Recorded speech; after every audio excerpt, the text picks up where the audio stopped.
Brought to you by TechnoSpark 20 series smartphones. माझी विनंती आहे, ती फटाकडे वगैरे काय उडवू नका, कारण भाषणामध्ये व्यत्यय येतोय. साहेब, आपण एवढा या लोकसभेच्या निवडणुकीची रणधुमाळी चालू असताना आपण कालच मला 10 वाजता फोन केला आणि साहेबांनी सांगितलं, हर्षवर्धन उद्या मी 4 वाजता इंदापूरला येतोय. मी अगोदर क्षणभर म्हणालो, साहेब इतक्या लवकर तयारी कशी करायची. साहेब मिश्किलपणाने मला म्हणाले, जी माणसं ताकदीनं 24 तासामध्ये जर 10,000 माणसं गोळा करत असतील त्यालाच मी 12 तासाचा वेळ देतो. मी तुम्हाला फोन केलेला आहे, मी 4 वाजता या ठिकाणी येणार. आणि मग साहेब ही सगळी लोक फक्त निरोपावर आलेलेच आहे. कुणालाही गाड्या पाठवल्या नाही, कुणालाही काही, फक्त मेसेज पाठवला की आपण येणार आहात आणि कार्यकर्त्याला मार्गदर्शन करणार आहात. आणि म्हणून आपण सर्वांनी मिळून एकदा देवेंद्र फडणवीस साहेबांसाठी टाळ्या वाजवून त्यांचं मनापासून या ठिकाणी स्वागत करा. फडणवीस साहेब, आम्ही 2019ला तसं पाहिलं तर तुमचे आणि माझे व्यक्तिगत संबंध हे 1999 पासूनचे आहेत. साहेब, तुमच्या अगोदर 1995ला ह्या जनतेनं साहेब मला महाराष्ट्राच्या विधानसभेमध्ये पाठवलं. तुम्ही 99ला विधानसभेमध्ये आला. पक्ष वेगळे असतील आपले त्या काळामधले, पण नातं, ऋणानुबंध, संबंध, मैत्रीचे संबंध मी आज या ठिकाणी सगळ्या तालुक्यातल्या जनतेला सांगू इच्छितो की आज देवेंद्र फडणवीस साहेबांचे आणि आपले संबंध, आपण भारतीय जनता पक्षात गेलोय म्हणून अशातले भाग नाहीत, पण 99 सालापासून गोपीनाथ मुंडे साहेबांच्या काळापासून एक सातत्यानं तुमचा आमचा सर्वांचा ऋणानुबंध आहे. आणि म्हणून साहेब आज आपण आलात, तुम्हाला सगळ्या गोष्टीची पूर्णपणे कल्पना आहे, त्यामुळे त्या विषयावर काही जास्त भाष्य करण्याची आवश्यकता नाही. पण आज साहेब आम्हा सर्वांची इच्छा आहे की तिसऱ्यांदा पुन्हा माननीय नरेंद्र मोदी साहेबांना ह्या देशाचं पंतप्रधान आपल्याला करायचे. करायचे का नाही करायचं? जरा हात वर करून सांगा, करायचे का नाही करायचं? जरा मोठ्या आवाजात सांगा, होय का नाही. साहेब, ही सगळी लोक भारतीय जनता पक्षाला मानणारे आहेत. त्यामुळं महायुती महाराष्ट्रामध्ये आहे. महायुती झाली, वरिष्ठांनी निर्णय घेतला, पण साहेब आमच्या कार्यकर्त्यांच्या ज्या भावना आहेत, कैलासवासी भाऊंनी ह्या तालुक्यामध्ये संस्कार घडवले, आमच्यासारखे कार्यकर्ते घडवले, नेते घडवले. घोलप साहेब या तालुक्याचे आमदार होते. साहेब भाऊ 35-40 वर्षे आमदार, मंत्री, खासदार होते, पण एक चांगल्या प्रकारचे संस्कार असणारी साहेब ही सगळी समोरची कार्यकर्ते आहेत. साहेब ही परिस्थितीने गरीब आहेत, सामान्य माणसं आहेत. साहेब कुणी ठेकेदार नाही ह्याच्यामध्ये, कुणी कॉन्ट्रॅक्टर नाही ह्याच्यामध्ये, कुणी लाभार्थी नाही, कुणी मलिदावाला नाही, आहे का कोणी? सांगा मला तुम्ही. सगळी प्रामाणिक माणसं आहेत साहेब, पण स्वाभिमानी माणसं आहेत. आज साहेब या सगळ्या लोकांची अपेक्षा एवढीच आहे की महायुतीचा धर्म आम्ही पाळायचा, तर महायुतीचा धर्म आपल्या मित्र पक्षांनी सुद्धा पाळला पाहिजे, ही साधी माफक अपेक्षा आहे. आणि म्हणून या सगळ्या गोष्टीची चर्चा मला बरेच पत्रकारांनी विचारलं की तुम्ही नाराज आहात, तुम्ही काय मागणं केलं. मला या इंदापूर तालुक्याचा स्वाभिमानी कार्यकर्ता कधी मागत नाही, सांगतो तुम्हाला. या इंदापूर तालुक्यातला स्वाभिमानी कार्यकर्ता हा कधी कुठली गोष्ट मिळण्याकरता म्हणून काम करत नाही, तर ह्या इंदापूर तालुक्यातला स्वाभिमानी कार्यकर्ता तत्वानं, निष्ठेनं, आणि एकदा ठरलं तर ठरलंच, नाही ठरलं तर नाही ठरलं, ही भूमिका घेऊन काम करणारा इंदापूर तालुक्यातला साहेब कार्यकर्ता आहे. आणि म्हणून मागचा इतिहास सांगायचा नाही, कारण साहेब तुमच्या समोर तो इतिहास सांगून करायचं काय. कारण तुम्ही 19ला आपण बरोबर आलो, त्याच्या मागे साहेब आम्हाला, आम्ही भोळी बाबडी माणसं आहे, फार त्रास झाला आम्हाला साहेब, मला झाला, ह्यांना झाला. साहेब इथं आलेल्या माणसांचे साहेब 4-4 पिढ्याचे आमचे संबंध आहेत. मी नावानिशी सांगेल साहेब, ज्याच्या पंजोबानं आम्हाला मतदान केलं त्याचा नातू सुद्धा आज आपल्याला मतदान करतोय. हे ऋणानुबंध आपण का निर्माण केलं, तर एक रक्ताची नाती साहेब आपली तयार झालेली आहेत. आणि म्हणून ह्या सगळ्यांचा संसार प्रपंच साहेब आपल्यावरती अवलंबून आहे, या सगळ्यांचा स्वाभिमान आपल्यावरती अवलंबून आहे, या सगळ्यांच्या अडचणी, सगळ्यांचे संकट तुमच्यावरती, आमच्यावरती अवलंबून आहेत. आणि म्हणून साहेब मीटिंग झाल्या आमच्या, मला बऱ्याच कार्यकर्त्यांनी विचारलं तुम्ही त्या बंद दारामध्ये काय चर्चा केली. आता सगळंच मला काही इथं स्पीकरवर सांगता येणार नाही, सांगतो, पण समजून घ्या बऱ्याच वेळा आपल्याला त्रास झालेला आहे. साहेब इथं या तालुक्यामध्ये खरंच साहेब आपण गृहमंत्री आहात, माझी कोणावर टीका करायची नाही, पण साहेब भ्रष्टाचाराच्या बाबतीमध्ये साहेब खरंच आपल्याला लक्ष घालावं लागेल साहेब. ही जनता त्रस्त झालेली आहे, भ्रष्टाचाराकरता त्रस्त झालेली आहे साहेब. सांगतो सगळे पत्रकार साहेब या ठिकाणी बसलेत, कुणालाही विचारा साहेब. गृह खातं आपल्याकडे आहे साहेब, मोदी साहेबांच्या योजना, आपल्या योजना साहेब. तिथं खाली काम करत असताना साहेब सगळा ठेकेदाराचा एक मोठा कोंडवळा तयार झालेला आहे आणि त्याचा सामान्य माणसाला, गावाला आज या ठिकाणी साहेब त्रास होतोय. आणि म्हणून कार्यकर्त्याची दुखणी साहेब फार महत्वाची आहे. नेत्यांचा सगळा ताकद ही कार्यकर्त्यावर असते साहेब. आणि या सगळ्या कार्यकर्त्याच्या ताकदीवर आज 10 वर्ष झालं साहेब मी कुठल्या पदावर नाही. आणि म्हणून पदासाठी काम करणारे आम्ही कार्यकर्ते नाही. आज कुठल्या आम्ही अधिकारावर नाही, कुठलं संविधानिक पद माझ्याकडे नाहीये, न आमच्या कुठल्या कार्यकर्त्याकडे पद नाही. पण नुसता निरोप जर दिला तर साहेब ही माणसं हजारोच्या संख्येनं का येतात, तर एकच आम्ही आयुष्यामध्ये निर्माण केलेला आहे, तो ह्या सामान्य माणसांचा विश्वास आपण संपादन केलेला आहे. त्या विश्वासाला साहेब आपण फक्त खबरदारी घ्यावी, त्याला तडा जाणार नाही, एवढी मी या सगळ्या जनतेच्या वतीने साहेब मला आपल्याला विनंती करायची आहे.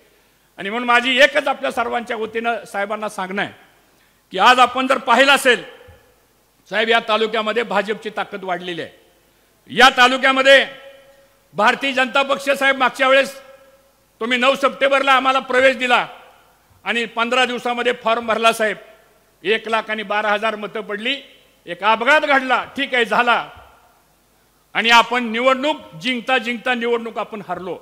पण ह्याचा अर्थ असा नाही की आपलं सगळंच काय संपलेलं आहे म्हणून. आणि म्हणून ताट मांड्यानं सगळेजण उभा राहा. आता येणाऱ्या पुढच्या काळामध्ये पुन्हा एकदा हा इंदापूर तालुका भारतीय जनता पक्षाच्या मागे ताकदीने उभं केल्याशिवाय आम्ही राहणार नाही. ही भूमिका तुम्हाला आम्हाला सर्वांना आता घ्यावी लागणार आहे. आणि म्हणून साहेब चर्चा झाली, तुमची माझी पण चर्चा झाली. तुम्ही मला म्हणाला, केंद्रीय नेतृत्व मला म्हणालं, तुम्ही काय काळजी करू नका, इंदापूरच्या संदर्भामध्ये आम्ही योग्य निर्णय घेऊ. ठीक आहे, तुम्ही आमचे नेते आहात, तुम्हाला पण काय अडचणी आहेत. आज आम्हाला सुद्धा कमीपणा वाटतो, तुमचा एवढा व्यस्त वेळ एका तालुक्याकरता आपण इतका वेळ दिला. त्या दिवशी साहेब तुम्ही सगळे कार्यकर्ते आमचे बोलवले, मुंबईला बोलवले. काय कार्यकर्ते नाराज झाले, आम्हाला का बोलवलं नाही? कारण मला माहित होतं सागर बंगल्यावर किती 100, 200, 300 माणसं बसू शकतील. आणि म्हणून वेळेअभावी, जागेअभावी आम्ही सगळ्यांना काही सांगू शकलो नाही. पण नंतर साहेबांनी सांगितलं, अजितदादा पवार, मी आणि देवेंद्र फडणवीस साहेब अशी आमची तिघाची बैठक झाली. 2-2.5 तास बैठक झाली. तुमच्या सगळ्याच्या मनामध्ये जे प्रश्न आहेत असे 5-50 प्रश्न मी त्यांच्यासमोर मांडले. त्या सगळ्या शंका मांडल्या, सगळे विषय मांडले. ते सगळे विषय साहेबांच्या कानावर गेलेत.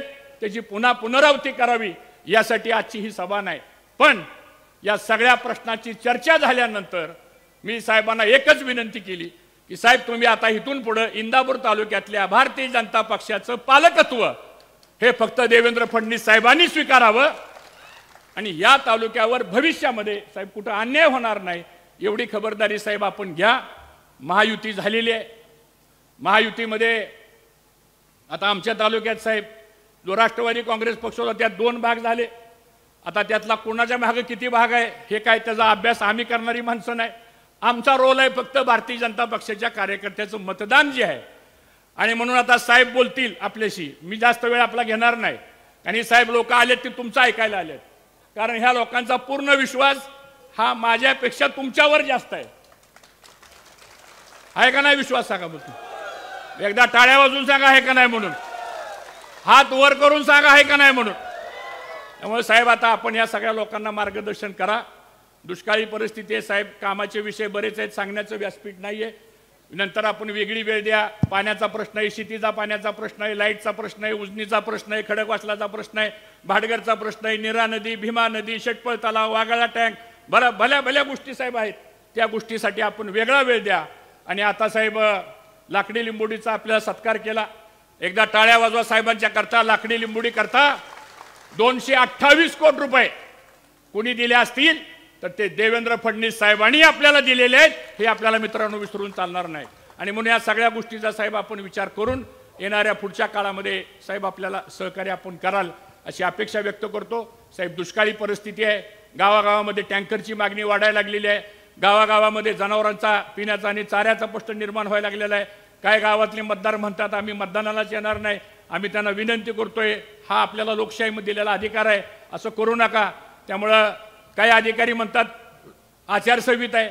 आम्ही त्यांना सांगितलं रेव्हेन्यू स्केअरसिटी किंवा त्या मॅन्युअलप्रमाणे इलेक्शन कोडमध्ये दुष्काळाच्या कामांना मदत करायला काहीच अडचण नाही, तर आपण आपल्या मार्फत सूचना द्याव्यात आणि रोजगार हमीची काही कामं असतील या छोट्या छोट्या गोष्टी साहेब आहेत पण या सामान्य माणसांच्या करता साहेब महत्त्वाच्या आहेत, या सगळ्या गोष्टीचं आपण योग्य लक्ष देऊन काम कराल अशी अपेक्षा व्यक्त करतो।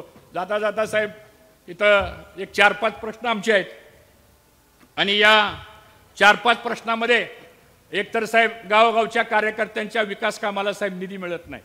गावगावच्या कार्यकर्त्यामध्ये 50% पेक्षा अधिक ग्रामपंचायती साहेब या भारतीय जनता पक्षाच्या आहेत। अंकितांनी उल्लेख केल्याप्रमाणे काही ग्रामपंचायतमध्ये अन्याय होतो, काही सदस्य डिस्क्वालिफिकेशनमध्ये अन्याय होतो, काही सरपंच साहेब 5-5 हजार मताचे गाव आहेत साहेब, त्या गावचा सरपंच सुद्धा डिस्क्वालिफाय होतो। उद्या आम्ही त्या गावात मतं मागायला गेल्यानंतर काय त्या लोकांना सांगायचं? तर हे सगळे साहेब प्रश्न जे आहेत हे शेवटी कार्यकर्त्यांच्या संदर्भातले प्रश्न आहेत। या प्रश्नामध्ये आपण योग्य दखल द्यावी आणि ह्या तालुक्यातला भ्रष्टाचार कसा थांबवता येईल साहेब हे सुद्धा बघणं गरजेचं आहे, कारण शेवटी भ्रष्टाचार जर वाढला तर साहेब तालुक्यातल्या सामान्य माणसाला त्रास होतो आणि तो त्रास झाल्यानंतर त्याचं रिफ्लेक्शन नाही म्हणलं तरी आपल्यावरती झाल्याशिवाय राहत नाही। ही सुद्धा खबरदारी ह्या माध्यमातून आपण घ्यावी आणि आपल्याकडे गृह खातं आहे साहेब, पोलीस स्टेशनचे अधिकारी आम्हाला सहकार्य करतात, त्यांच्याबद्दल आमची तक्रार नाही, अधिकाऱ्यांच्याबद्दल आमची तक्रार नाही साहेब, कारण आम्ही पण 20-20 वर्ष प्रशासनामध्ये काम केलेलं आहे। पण साहेब काय गोष्टीमध्ये दबाव आणला जातो आणि मग क्रॉस कंप्लेंट घ्या, खोट्या नाट्या केसेस दाखल करा, तर ह्या गोष्टी सुद्धा साहेब थांबल्या पाहिजे। योग्य असेल कोणी अन्याय केला असेल जरूर त्याच्यावर तुम्ही कारवाई करा, पण एखाद्याला मारले आणि त्याच्या विरोधातच मारणारा माणूस अगोदर येऊन कंप्लेंट देतो आणि कोणाचा जरी फोन येणार असेल साहेब तर तेवढा फोन बंद करायचं काम करा, म्हणजे आमच्या लोकांना त्या ठिकाणी न्याय मिळाल्याशिवाय राहणार नाही। एवढीच या ठिकाणी ग्वाही देतो। आपण आलात, आपलं मनापासून स्वागत करतो आणि एकदा महायुतीच्या बाबतीमध्ये साहेब आपण मार्गदर्शन करा। मी सगळ्याच्या वतीने आपल्याला ग्वाही देतो साहेब, तुम्ही जो निर्णय सांगचाल तो निर्णय समोर बसलेली जनता मान्य केल्याशिवाय राहणार नाही। मान्य आहे का नाही तुम्हाला सांगा? जरा मोठ्या आवाजात बोला, कमी आवाजात। देवेंद्र फडणवीस साहेब सांगतील तो निर्णय मान्य आहे ना तुम्हाला? साहेब तुम्ही सांगाल तो निर्णय मान्य होईल आणि त्या पद्धतीने पुढचं या संदर्भातलं नियोजन केलं जाईल, एवढंच या ठिकाणी सांगतो। आणि आज आपण आलात, आपलं स्वागत करतो आणि पुन्हा एकदा बरं अरे विधानसभेचं बघू की बाबा, बस खाली जरा। हा आणि आता आपल्या सगळ्यांच्या वतीने फडणवीस साहेबांना विनंती करतो की त्यांनी मार्गदर्शन करावं। जय हिंद, जय महाराष्ट्र।